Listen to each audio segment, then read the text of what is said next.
आपने वो डायलॉग तो सुना ही होगा, हर्षद मेहता कहते हैं कि शेयर मार्केट एक ऐसा कुआं है कि जिसमें इतना पैसा है कि वो सारे दुनिया के प्यास को बुझा भी सकता है और उसमें पैसा रह भी जाएगा। यही बात अगर हम देखें तो क्या ये बात कहाँ तक सही है और कहाँ तक झूठ है।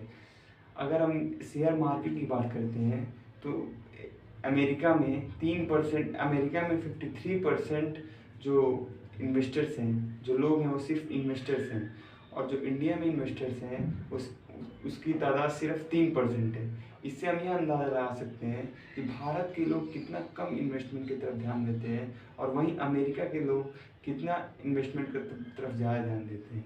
आज हम बात करेंगे SIP इन्वेस्टमेंट की। SIP इन्वेस्टमेंट एक ऐसा इन्वेस्टमेंट है जिसमें हम अपना पैसा कंपाउंड इंटरेस्ट के हिसाब से बढ़ाते हैं। कंपाउंड इंटरेस्ट बोले तो इंटरेस्ट पर इंटरेस्ट, अगर जितना पैसा आप लगा रहे हैं उसके ऊपर ब्याज। टॉप 50 कंपनी लिस्टेड होती है और BSE में इंडिया के टॉप 30 कंपनी लिस्टेड होती है।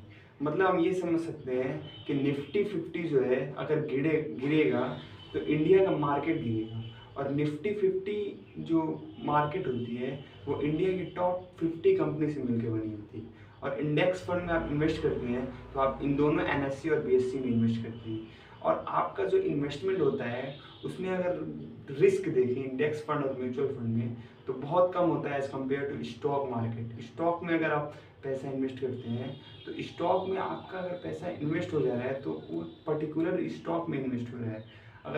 अगर आप म्यूचुअल फंड में इन्वेस्ट करते हैं तो किसी पर्टिकुलर स्टॉक पे आप इन्वेस्ट नहीं कर रहे हैं, वो एक बड़ी कंपनी पे इन्वेस्ट कर रहे हैं, एक निफ्टी 50 कंपनी में इन्वेस्ट कर रहे हैं जिसके गिरने का चांस बहुत कम रहता है। इसीलिए लोग कहते हैं कि अगर आप इन्वेस्ट करना चाहते हैं तो म्यूचुअल फंड से स्टार्ट करें और या फिर इंडेक्स फंड से स्टार्ट करें।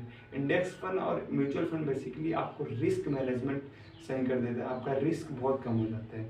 और बात रही स्टॉक की, स्टॉक की को अगर आप बाई करते हैं तो उसमें ज़्यादा रिस्क रहता है कि आपका पैसा डूब जाए, लेकिन स्टॉक में ज़्यादा ये भी होता है कि स्टॉक में आप ज़्यादा पैसे भी कमा सकते हैं। लेकिन इंडेक्स फंड और म्यूचुअल फंड लॉन्ग टर्म के लिए आप इन्वेस्ट करते हैं तब ज़्यादा पैसे कमा सकते हैं। लेकिन अगर आप किसी स्टॉक में इन्वेस्ट करते हैं या फिर किसी एक पर्टिकुलर चीज़ में इन्वेस्ट किए रहते हैं तो आपका पैसा बढ़ने का चांस उतना ही ज़्यादा रहता है जितना डूबने का चांस रहता है।